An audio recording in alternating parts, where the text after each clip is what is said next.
Assalamualaikum warahmatullahi wabarakatuh. Jumpa lagi di Lentera Hitam. Tentunya masih bersama saya Bobby yang akan menceritakan kisah mistis pendakian gunung. Apa kabar teman-teman semua? Semoga kalian sehat selalu, panjang umur, bahagia selalu, dan sukses selalu. Dan pada kesempatan kali ini saya akan menceritakan sebuah kisah misteri tentang pendaki seorang wanita yang tersesat di Gunung Rinjani.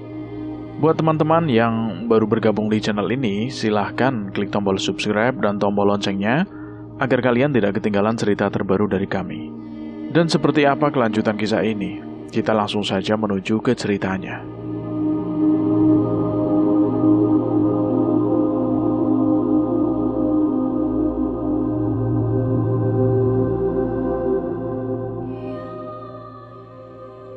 Saya Nina.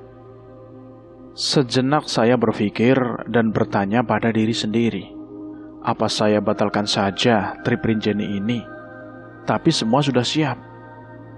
Tiket pesawat sudah di-booking, pembayaran trip pun sudah lunas, tinggal jalan. Saya yakinkan pada diri saya untuk tetap pergi, karena saya yakin apa yang terjadi biarlah terjadi. Semua adalah kehendak Allah. Kita sebagai manusia hanya bisa berdoa dan berikhtiar. Kita jalani saja takdir yang sudah Allah gariskan, tidak perlu dihindari, karena saya yakin takdir Allah tidak pernah salah. Dia tahu yang terbaik untuk kita. Kamis 27 Juli 2017, hari yang sibuk, karena pekerjaan belum juga selesai. Sampai sore tiba dan akhirnya Pak Bos yang pengertian rela melanjutkan pekerjaan saya dan mengizinkan saya pergi. Segeralah saya bersiap untuk pergi.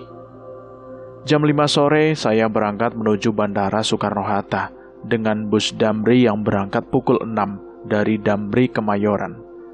1 jam perjalanan dan saya pun tiba di bandara jam 7 malam. Di sana sudah berkumpul teman-teman saya. Sebagian rombongan ada yang berangkat juga dari Bandara Halim Perdana Kusuma. Mereka lebih awal dari kami. Bahkan, ada yang sudah sampai di Lombok, yaitu Yusuf.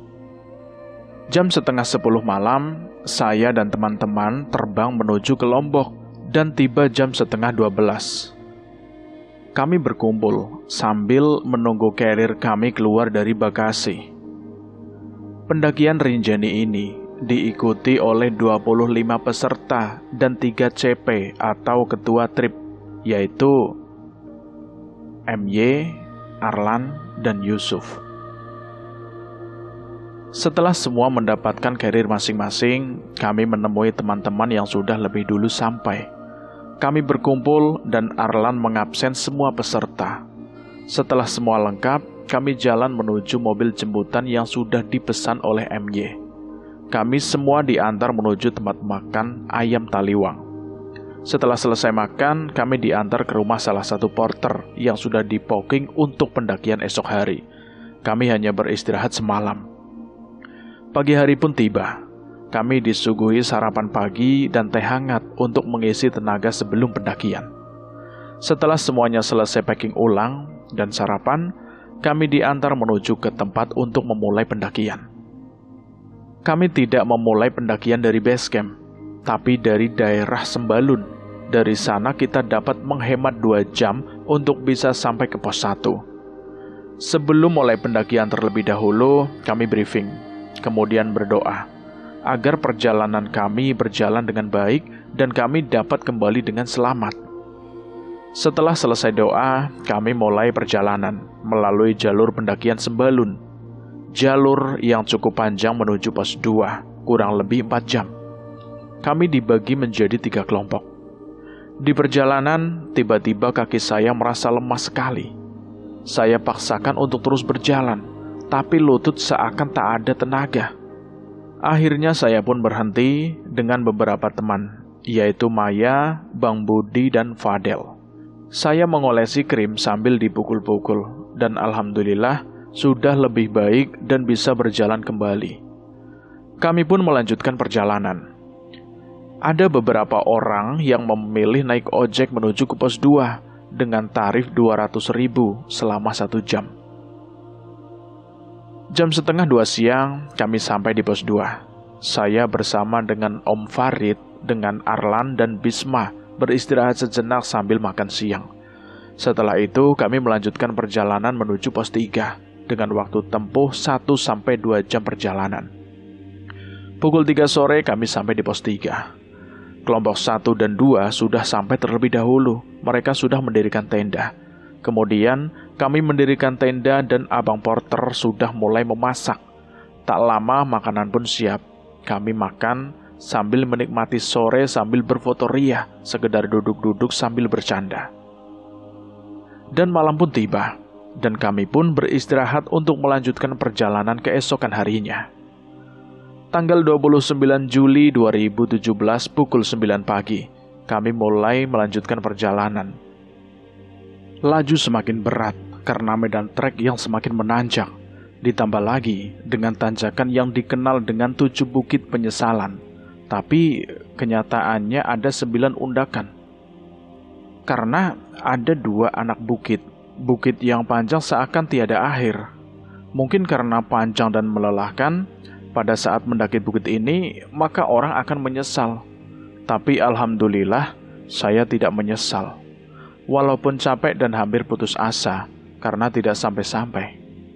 Pukul 4:30 kami camp untuk kedua kalinya di Pelawangan. Kami memilih lokasi yang paling dekat untuk menuju puncak. Lokasi tempat kami camp dekat dengan sumber air. Jadi kami tidak perlu jauh-jauh untuk mengambil air. Kami mendirikan tenda, makan, dan foto-foto sambil menunggu malam. Malam tiba, abang porter pun sudah siapkan makanan untuk kami semua. Kami makan dan kemudian istirahat. Karena kita harus summit tengah malam nanti. Tapi saya dan beberapa teman saya masih saja ngobrol. Ada yang curhat dan bercanda sampai malam hingga pukul 10 malam. Lalu kami pun istirahat, tidur, dan harus bangun pukul 1:30 pagi untuk siap-siap pamit. Pukul 2, kami mulai perjalanan menuju puncak dengan beriringan. MY menunggu di barisan belakang, dan Arlan di daerah tengah. Seperti biasa, Arlan selalu memantau saya karena dia tahu saya tidak sekuat wanita lain. Saya masih harus selalu di backup. Di jalan, saya bertemu dengan Maya dan Rahid yang hampir hipo. Saya dan Rahid sudah seperti pasien Maya, karena dia menghangatkan kami, baik dipeluk ataupun menghalangi tubuh kami dari angin yang sangat kencang dan dingin. Suhu pagi itu sekitar 10 derajat Celcius. Tanggal 30 Juli 2017 pukul 8 pagi, saya, Arlan, dan Maya sampai di puncak Rinjani di ketinggian 3.726 mdpl. Kami foto-foto sampai puas, bikin video ucapan ulang tahun BBJ ke-23. Sedangkan saya menunggu Ferdi karena kita berencana membuat video ucapan ulang tahun untuk RT kami. Setelah penantian panjang, Ferdi bersama dengan Bang Budi dan Om Farid datang. Saya menitipkan jilbab dan headlamp kepada Ferdi karena tas saya kecil, dan kebetulan Ferdi membawa daypack, sedangkan HP saya ditahan oleh Arlan karena ada foto yang tidak boleh saya lihat, entah kenapa. Kami pun turun. Om Farid turun terlebih dahulu, sedangkan saya bersama Arlan dan Ferdi bersama Bang Budi dan MY. Arlan jalan cepat sekali, sampai saya tertinggal. Dari kejauhan saya masih melihat Om Farid dan Arlan, tapi lama-kelamaan mereka menghilang sampai saya tidak bisa mengejar. Di tengah perjalanan, saya bertemu Bang Izur dan Kak Suci. Mereka istirahat, duduk sebentar, dan saya menyapa mereka karena saya sakit perut. Tapi bukan berarti saya ingin buang air besar. Saya hanya ingin cepat-cepat sampai ke tempat camp. Akhirnya saya bilang pada mereka, kalau saya duluan, saya sakit perut.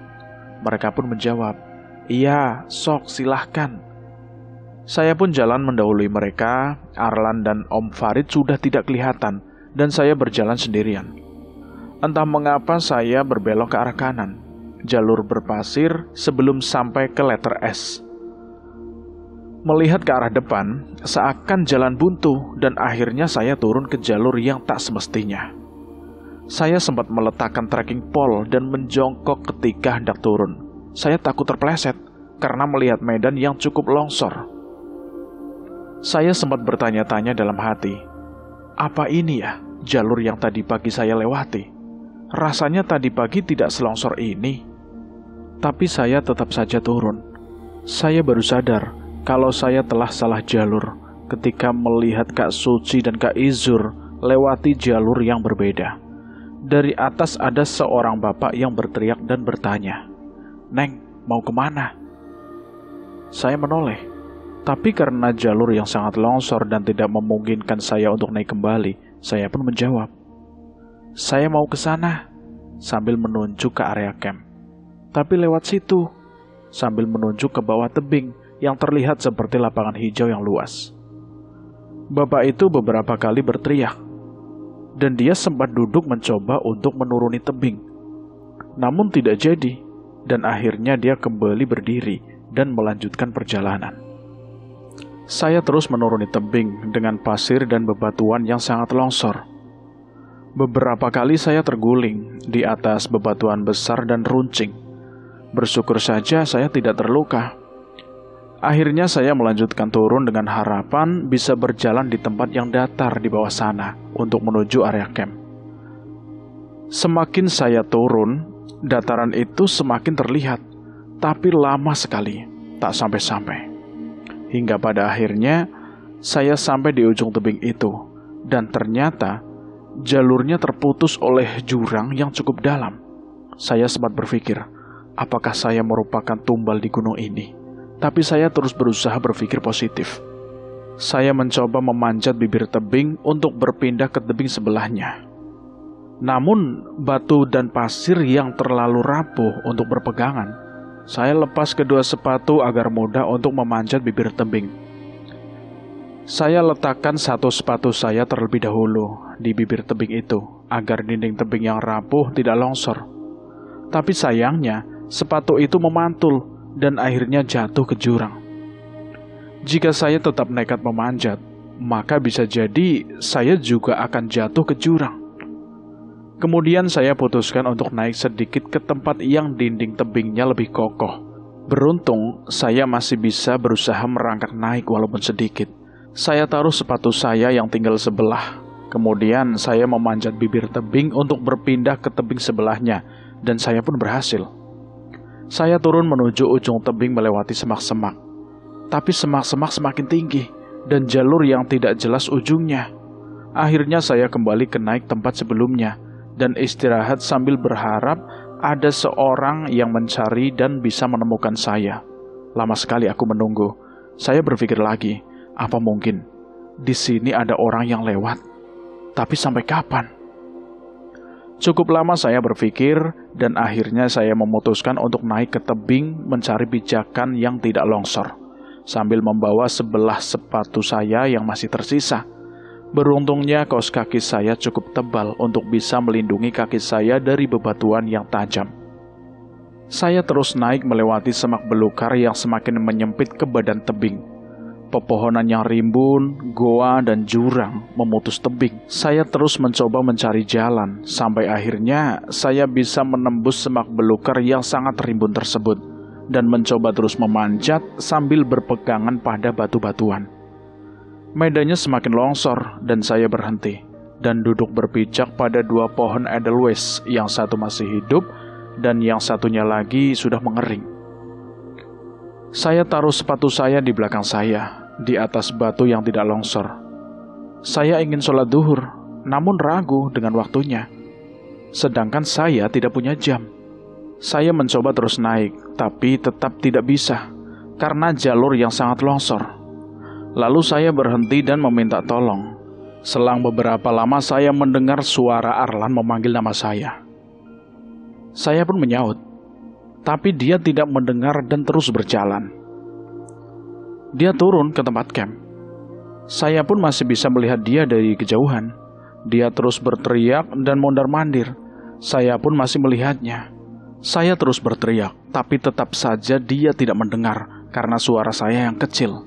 ditambah angin yang cukup besar. Hari semakin sore, saya sholat duhur dan asar. Sampai matahari tenggelam belum juga ada pertolongan.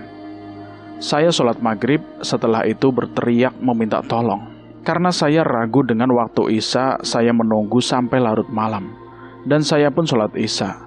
Setelah itu, saya kembali berteriak meminta tolong sambil menahan angin yang sangat kencang berhembus dari kanan kiri dan belakang saya. Saya memanggil nama ibu, dalam hati berkata, siapa yang akan bantu ibu memenuhi kebutuhan kalau saya tidak ada? Hati sedih, tapi air mata tak sanggup untuk keluar. Saya panik karena semakin malam dan belum ada yang menolong saya. Bagaimana mungkin saya tidur tanpa tenda dan sleeping bag? Semakin panik terasa, semakin dingin, dan saya pun mencoba untuk menenangkan diri. Beberapa kali saya berhenti berteriak, karena saya melihat ada makhluk seperti manusia berbaju putih mencoba memanjat tebing tempat saya berada. Saya membaca surat ayat kursi serta tahlil tahmid yang saya bisa. Alhamdulillah mereka berhenti. Dari atas tebing, saya lihat anak kecil yang sedang main dan orang-orang yang sedang beraktivitas layaknya sebuah desa. Saya berteriak lagi. Dan ada makhluk besar hitam dengan mata yang menyala di bawah jurang. Dia keluar dari hutan. Dan saya pun terdiam. Saya berpikir teriakan saya mengganggu dia. Tetapi dia tidak memandang ke arah saya. Dan dia pergi tapi kemudian kembali lagi. Beberapa kali dia kembali. Dan akhirnya saya kembali berteriak meminta tolong sambil mengamati lampu-lampu senter yang berjalan. Saya tidak tahu itu benar-benar cahaya lampu senter atau kunang-kunang di hutan. Tetapi setiap kali menuju pinggir hutan, cahaya-cahaya itu selalu menghilang. Saya mencoba terus terjaga agar tidak jatuh. Sambil terus berteriak, semakin larut mata pun sudah semakin mengantuk sambil menahan sakitnya punggung karena dihempas angin yang sangat kencang dari depan, belakang, samping, kanan, dan kiri. Mata sudah tak tahan. Akhirnya saya tertidur sesaat, lalu terbangun. Saya terkejut dan ketakutan melihat hamparan langit yang begitu luasnya ada di atas kepala saya yang sangat terasa dekat. Saya berusaha menenangkan diri cukup lama, dan rasa itu pun perlahan hilang. Setelah itu, saya lanjutkan berteriak. Saya lihat di kejauhan ada segerombolan orang berkumpul dengan cahaya headlamp dan senter. Saya berpikir itu orang-orang yang ingin summit. Saya terus berteriak, dan tiba-tiba ada segerombolan orang berdiri di pinggir tebing tempat saya berada. Mereka seperti memakai headlamp menghadap ke arah tebing, dan wajah mereka lurus memandang ke arah langit, tanpa ada percakapan di antara mereka. Mereka seperti robot. Saat saya berpikir, mereka adalah pengawal, karena melihat cara mereka berdiri dengan tegaknya. Tapi saya tebas pemikiran itu. Saya mencoba meyakinkan diri bahwa mereka adalah orang-orang yang sekedar ingin berhenti dan menikmati langit malam itu. Saya panggil dari bawah tebing dan sedikit berdiri, dan meminta tolong sambil melambaikan trekking pole ke arah mereka. Tapi mereka sama sekali tidak mendengar. Mereka terus memandang ke arah langit. Entah kenapa saat itu saya bisa berdiri.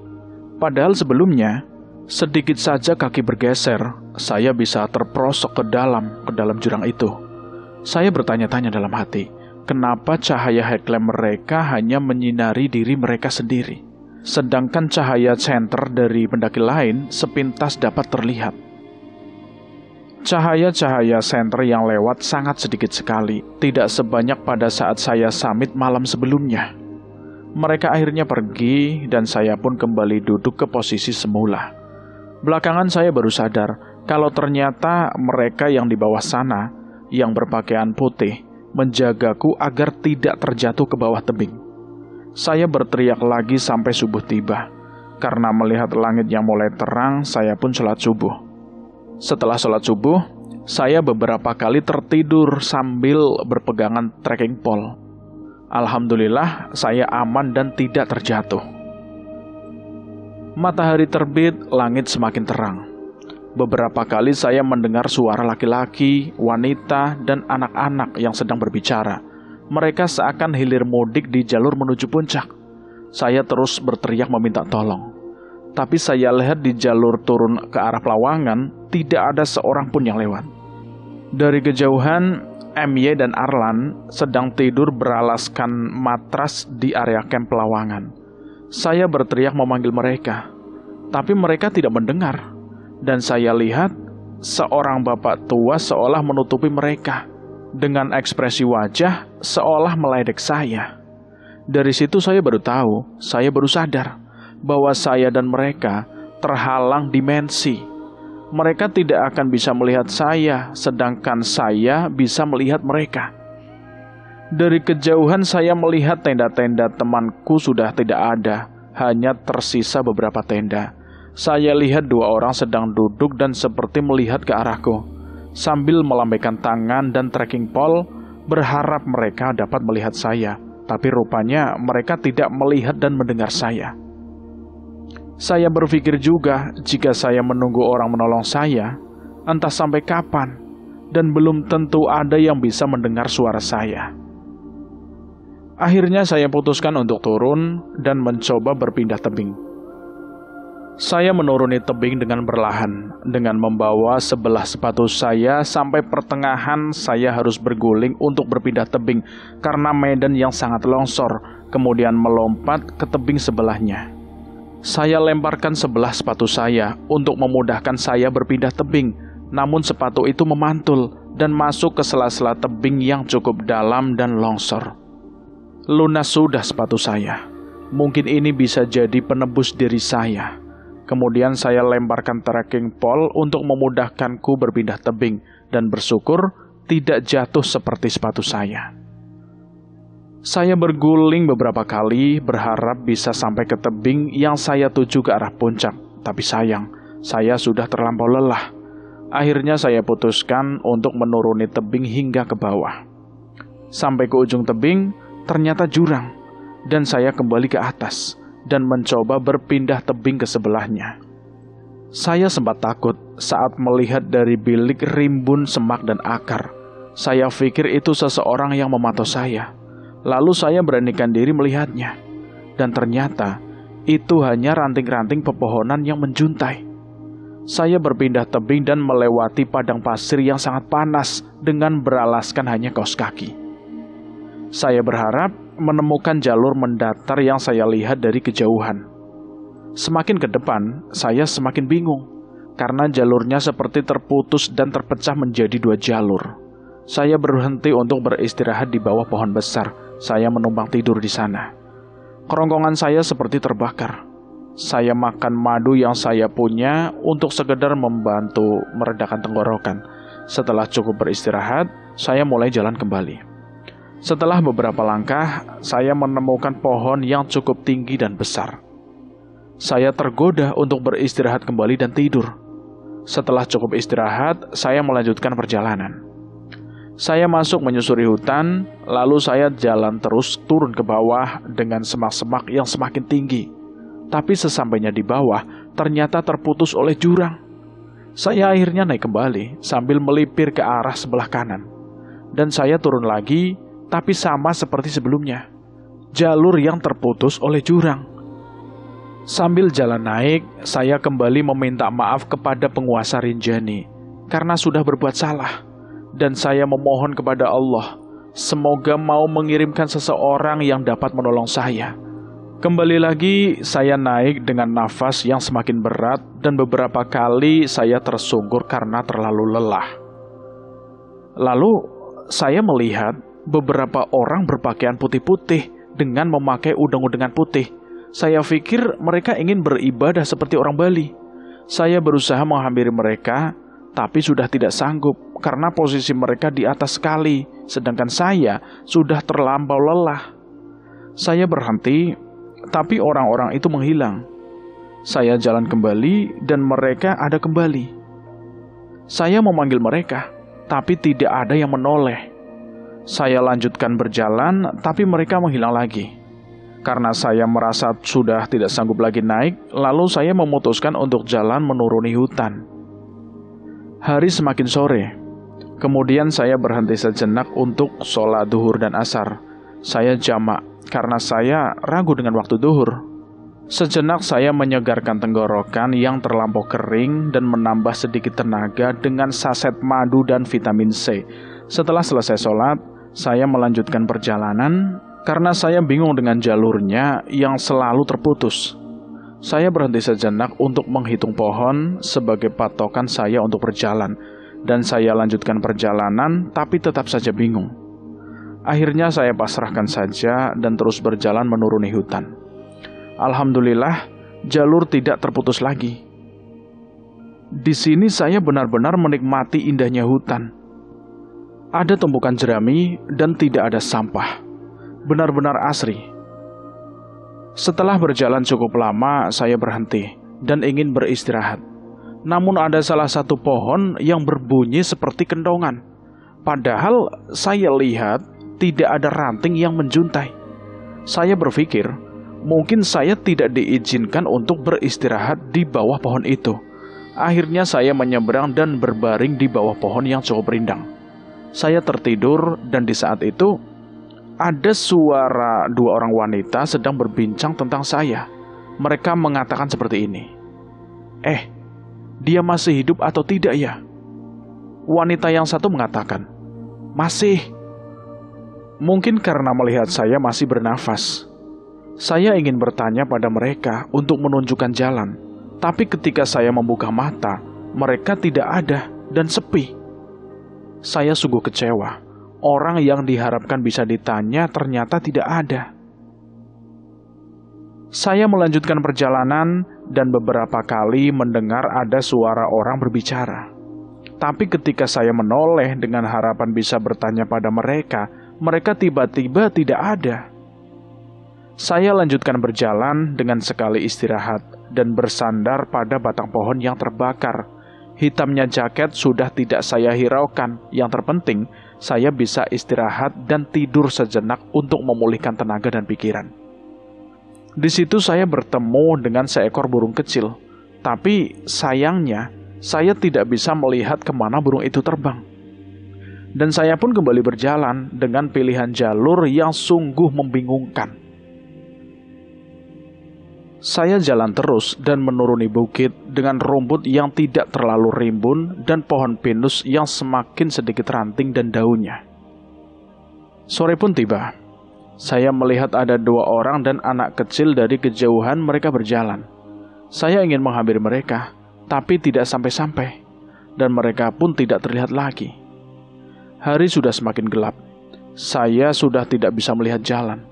Dari kejauhan, saya melihat ada seseorang yang tinggi besar, hitam dengan jubahnya yang sangat lebar, dan anak kecil berada di dekat pohon. Saya mencoba menghampirinya sambil jalan terseok-seok, tapi seolah tidak sampai-sampai. Akhirnya saya putuskan untuk beristirahat di bawah pohon dengan daun yang sangat sedikit. Bahkan untuk menghalau angin pun tidak bisa. Saya duduk di akar-akar sambil melihat ke arah depan. Di sana banyak orang yang berdiri dan hilir mudik, juga ada pintu. Saya pikir itu mungkin pintu menuju desa, karena saya lihat lampu-lampu rumah warga di malam hari. Orang-orang dan pintu itu hitam semua. Mungkin karena saya melihatnya di gelapnya malam dan tanpa penerangan. Ingin sekali saya menghampiri mereka dan bertanya arah ke desa, berharap diizinkan melewati pintu itu. Lama saya berpikir, dan saya urungkan niat itu. Saya berpikir jalan sudah gelap, saya pun tidak melihat penerangan sama sekali. Lalu saya tertidur. Tak lama saya terbangun, dan panik melihat langit seperti subuh. Karena saya belum sholat maghrib dan isya, dan saya pun paksakan untuk sholat maghrib dan isya dengan rasa takut. Selesai sholat, saya tidur lagi. Agak lama saya kembali terbangun, ternyata langit semakin gelap. Di situ saya merasa tenang. Ternyata tadi itu bukan subuh, tapi masih waktu maghrib. Kemudian habis itu saya sholat isya. Setelah sholat, saya tidur lagi dan kembali terbangun. Saya lihat di sekeliling saya, banyak sekali hitam-hitam seperti kantong plastik hitam. Entah kenapa, saya berpikir itu adalah mereka yang mendiami tempat itu. Saya tersenyum dan mengucapkan terima kasih karena saya sudah diizinkan tidur di situ. Lalu saya lanjutkan tidur sambil menutup wajah untuk menghalau angin yang semakin kencang. Gemuruh angin yang menembus pepohonan sempat membuat saya takut. Hampir setiap menit dan setiap jam saya terbangun, dan untuk kesekian kalinya saya terbangun. Tapi saya lihat sekeliling saya sudah tidak ada mereka. Saya semakin yakin jika yang saya lihat itu bukanlah sampah plastik. Sambil saya berpikir, saya melihat kembali ke depan tempat orang-orang dan pintu itu berada. Saya menyusun rencana, besok ketika matahari terbit dan jalanan sudah terlihat, saya akan langsung mulai perjalanan. Hanya dengan melewati pintu itu, saya bisa keluar dari hutan. Dan saya pun berusaha untuk tidur kembali.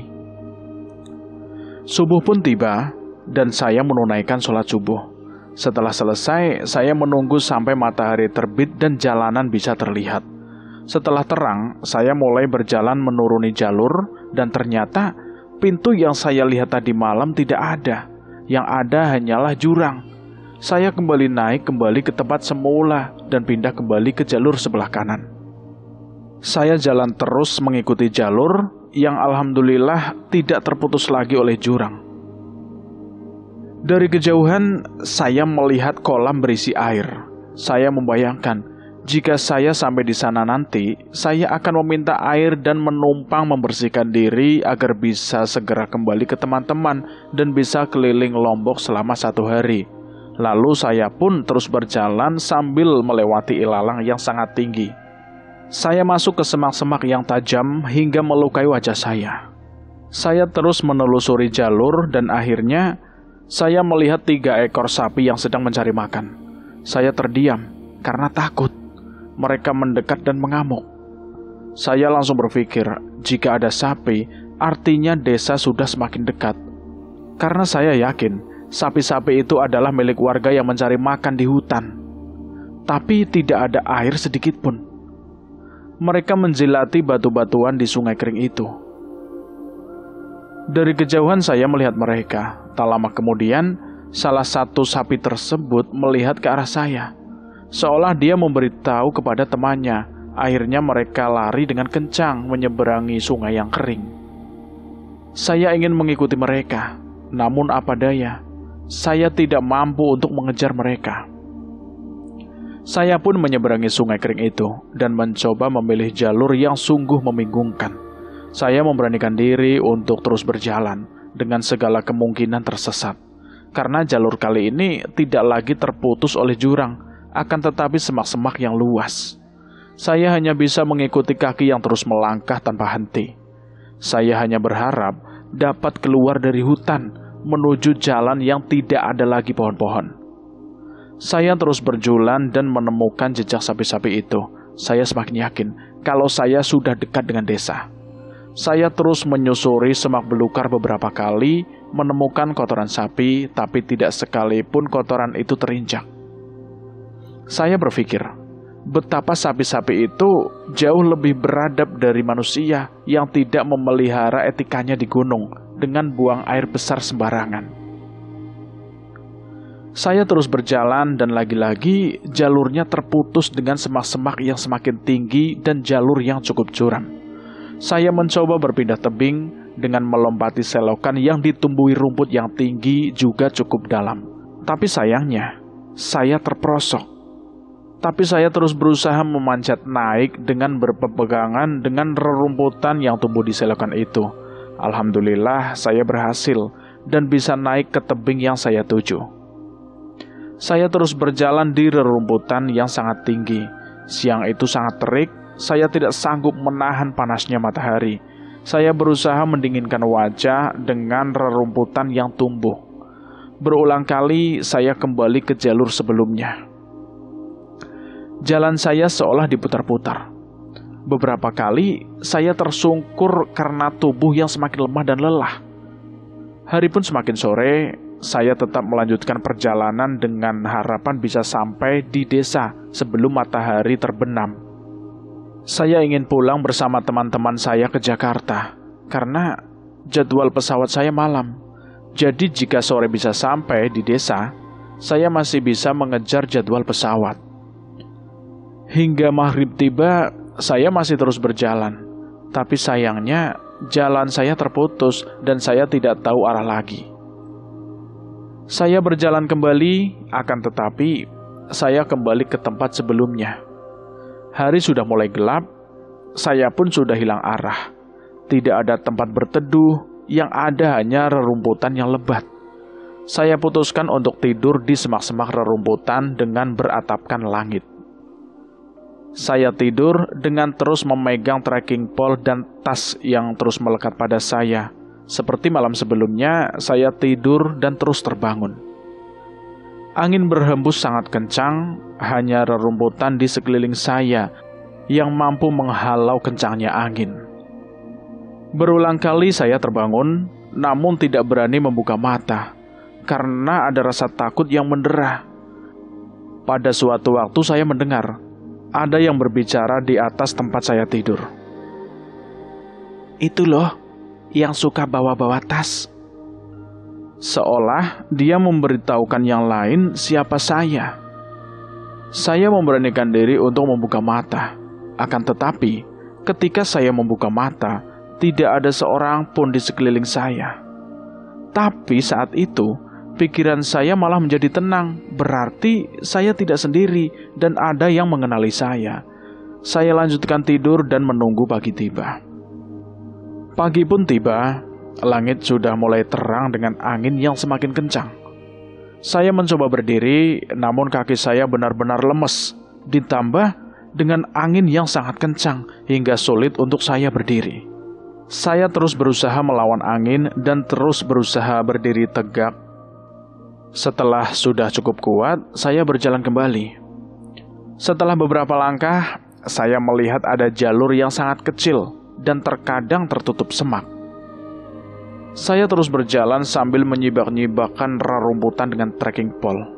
Saya berbelok dan saya lihat ada jalur air seperti sungai, tetapi kering. Saya melihat lagi ada jalanan nanjak untuk ke tebing sebelah. Namun karena saya ingin buang air kecil, saya pun turun 2 undakan agar tertutup oleh batu. Saya tengok ke sekeliling saya, khawatir ada yang melihatnya. Dan benar saja. Dari bawah sana, saya melihat seorang laki-laki melewati jalur. Kemudian dengan suara sangat pelan dan hampir habis, saya berusaha memanggilnya. Alhamdulillah, dia mendengarnya. Laki-laki itu pun menghampiri saya. Dan dia memandang saya dari atas sampai bawah. Ia melihat saya hanya menggunakan kaos kaki tanpa sepatu. Apakah pertanyaan pertama yang diucapkan? Yang dia tanyakan adalah, sepatunya mana? Saya pun menjawab, tidak ada, sepatuku hilang. Dia bertanya lagi, teman yang lainnya mana? Saya menjawab lagi, tidak ada, saya tersesat, terpisah dari teman-teman saya dari hutan, tidak tahu jalan untuk kembali. Tolong bantu saya, tolong antarkan saya ke desa. Dia pun bersedia mengantarkan saya dan menyuruh saya naik. Saya pun naik dan menghampiri penggembala itu. Saya meminta air minum padanya. Dia pun memberikan air minum, saya minum beberapa teguk, lalu mulai berjalan menuju tempat penggembala itu memarkirkan motornya. Selang beberapa langkah, dia melihat saya berjalan sangat lambat karena lemas. Dia pun memberikan bekal nasinya kepada saya dan menyuruh saya untuk memakannya. Saya pun makan 2 suapan, karena tenggorokan saya itu sangat sakit, sehingga sulit untuk menelan makanan. Saya bungkus kembali nasi itu, dan dia mengajaknya kembali untuk berjalan lagi. Cukup jauh kami berjalan, dan sampailah kami di tempat motor itu terparkir. Kami naik motor dan pergi menuju desa. Di pertengahan jalan, saya melihat tempat di mana saya mulai pendakian melalui desa Sembalun. Kami berhenti, dan ada salah satu seorang warga yang melihat saya dan dia pergi memanggil warga lainnya. Dalam sekejap, warga Sembalun berkumpul.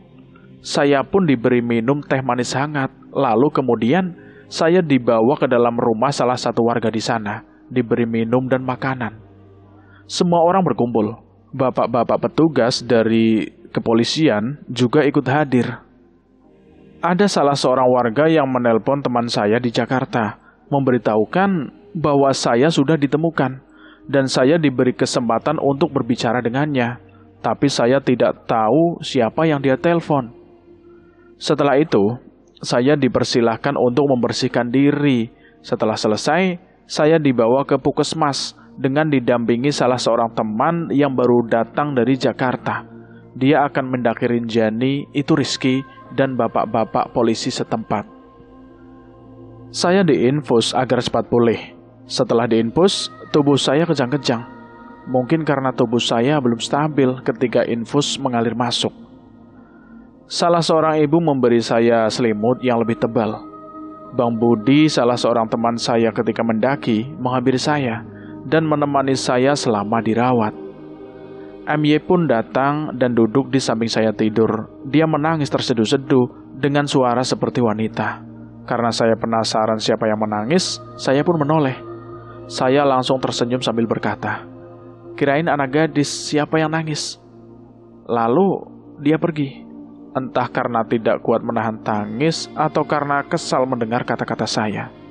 Ada 2 orang mewawancarai saya tentang perjalanan saya selama hilang. 3 botol infus telah habis. Setelah itu, saya diberi makan nasi dengan kuah dan sayur. Setelah makan, saya sholat duhur. Di situ sudah ada Amiral dan Rangga yang datang dari Jakarta untuk membantu mencari saya. Setelah sholat, saya dan teman-teman berpamitan kepada warga untuk pergi ke kantor TNGR. Di kantor TNGR, saya diminta untuk menceritakan secara singkat perjalanan saya selama hilang, sampai bertemu dengan orang yang menolong saya. Setelah itu, pihak TNGR dan MY serah terima bahwa masalah sudah selesai. Setelah dari kantor TNGR, kami pulang ke rumah Pak Didi.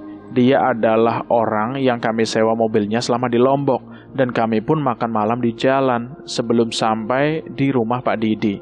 Setelah itu kami melanjutkan perjalanan ke rumah Pak Didi, dan sesampainya di rumah Pak Didi, kami disambut oleh istrinya. Para tetangga pun datang ke rumah Pak Didi untuk menjenguk saya. Subhanallah, betapa care-nya mereka, walaupun saya hanya pendatang yang hanya singgah beberapa hari. Tapi perhatian mereka sungguh luar biasa. Saya seperti berada di tengah-tengah keluarga besar yang sangat menyayangi saya.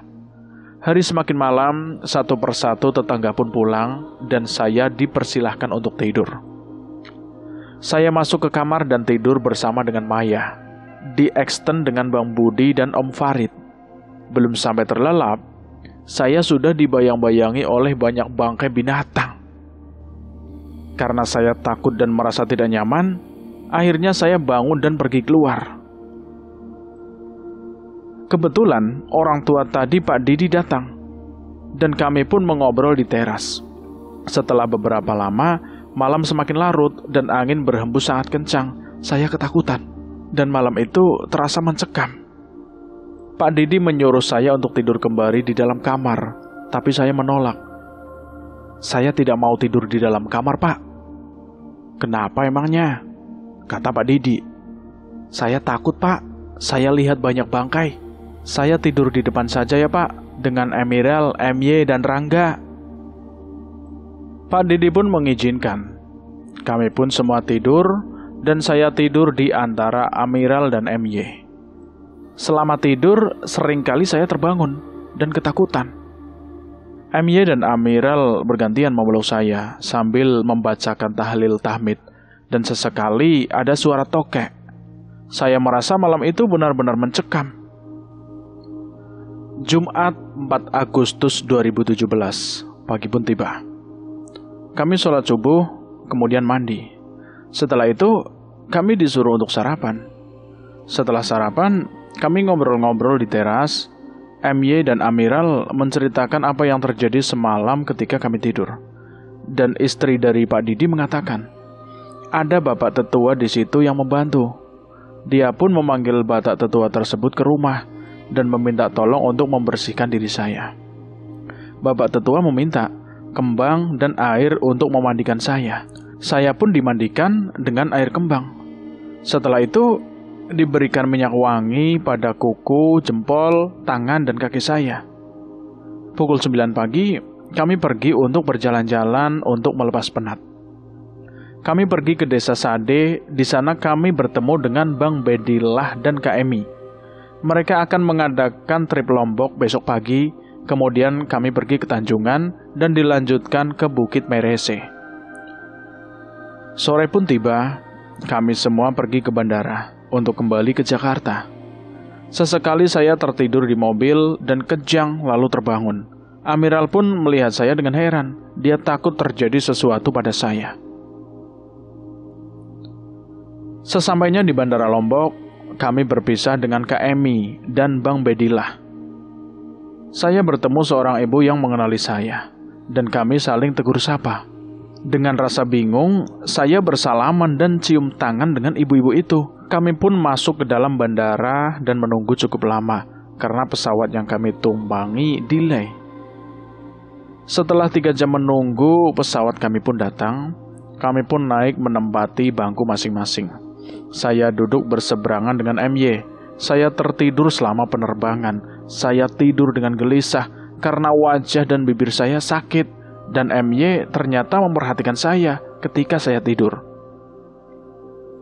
Pukul 11:30 malam, kami tiba di Bandara Soekarno-Hatta. Kami dijemput oleh Kak Nino, Angga, dan Bang Satria. Mereka mengantarkan saya sampai ke rumah. Sesampainya di rumah, pukul 2 pagi. Kami disambut oleh beberapa orang tetangga. Dan kami langsung mengadakan pengajian untuk sekedar mengucap rasa syukur dan mengucapkan rasa terima kasih kepada pihak BBJ yang sudah sangat membantu pencarian saya. Setelah acara selesai, MY, Amiral, Langga, Kak Nino, Angga, dan Bang Satria pulang, dan saya pun istirahat. Keesokan paginya saya bangun dan menghubungi bos saya. Saya meminta maaf karena sudah terlalu lama tidak masuk, dan dia menyuruh saya untuk istirahat terlebih dahulu. Saya bertanya-tanya, kenapa saya tidak boleh masuk kerja hari itu? Apakah sudah ada seseorang yang menggantikan posisi saya? Saya pun bertanya melalui WhatsApp kepada Monik, yaitu teman kerja saya. Kenapa saya disuruh istirahat dulu? Ternyata, karena bos saya ingin saya istirahat dulu agar pulih. Ibu bapak saya juga melarang saya untuk bekerja terlebih dahulu. Ibu bapak saya juga melarang saya untuk bekerja hari itu. Tapi saya bersikeras pergi ke kantor. Saya beranggapan, jika saya di rumah nanti, banyak tetangga yang akan datang. Saya pun jadi tidak bisa beristirahat. Akhirnya saya pergi ke kantor. Dan sesampainya di kantor, teman-teman dan bos saya menghampiri saya. Mereka bertanya, apa benar kemarin saya hilang? Dan saya pun menjawab, iya. Bos saya pun memberitahu direksi bahwa saya sudah masuk kerja dan kemarin benar-benar hilang di Rinjani. Hari pun menjelang siang, kami disuruh membeli tumpeng mini di Kelapa Gading. Setelah jam makan siang, direksi pun datang dan kami berkumpul di ruangannya. Kami berdoa, mengucapkan syukur. Setelah itu kami makan siang dan saya diminta makan bersama dengan direksi. Saya duduk di depan beliau sambil sharing tentang kejadian yang kami alami. Cukup lama saya sharing berdua hingga makanan kami habis. Setelah itu saya diizinin kembali ke ruangan saya. Dalam hati berkata-kata, niat mau menghindari tetangga agar bisa istirahat, malah disuruh mendongeng di kantor. Haduh. Sore hari, saya pulang rumah dan malam pun tiba. Saya tidur dan perasaan saya sangat gelisah. Rasa takut masih terasa mencekam. Saya pun tidur di ruang tamu, meminta bapak untuk menemani saya. Sabtu 5 Agustus 2017, teman-teman silih berganti berdatang, tak henti untuk menjenguk saya. Sampai malam tiba, warga BBC berkumpul di rumah. Kami mengadakan selamatan dan saya diminta oleh MY untuk menceritakan selama saya hilang. Dan MY sebagai moderatornya. Tapi saat itu, Saya seolah menolak untuk bercerita. Saya duduk dengan gelisah dan ingin rasanya kaki ini berlari. Acara pun terus berjalan.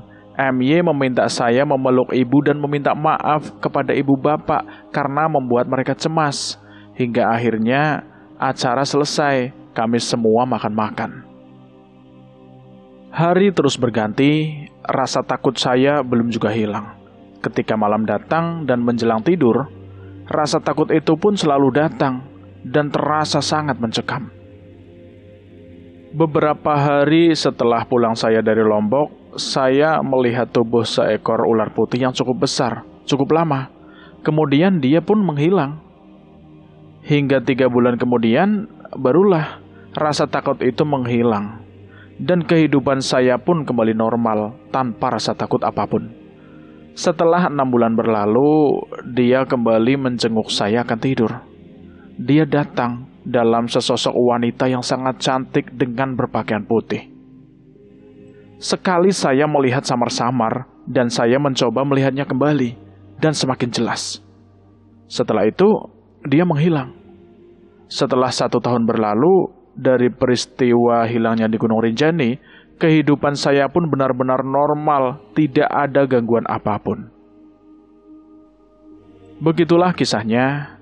Untung saja masih diberi keselamatan. Pengalaman seperti ini dari para pendaki, jadikanlah pelajaran, agar kita sebagai sesama pendaki lebih berhati-hati dan tidak menyepelekan. Dan jangan lupa, kita harus selalu ingat kepada Tuhan, dan jangan lupa bersyukur dimanapun kita berada, karena Dialah yang memberikan kuasa atas segalanya. Bagaimana menurut teman-teman semua tentang cerita ini? Silahkan tulis di kolom komentar. Dan terima kasih buat teman-teman semua yang sudah mendengarkan cerita ini sampai habis. Semoga kalian sehat selalu, panjang umur, bahagia selalu, dan sukses selalu. Dan buat teman-teman yang baru bergabung di channel ini, silahkan klik tombol subscribe dan tombol loncengnya, agar kalian tidak ketinggalan cerita terbaru dari kami. Saya mohon maaf jika ada kesalahan kata. Saya pamit undur diri. Wassalamualaikum warahmatullahi wabarakatuh. Salam lestari.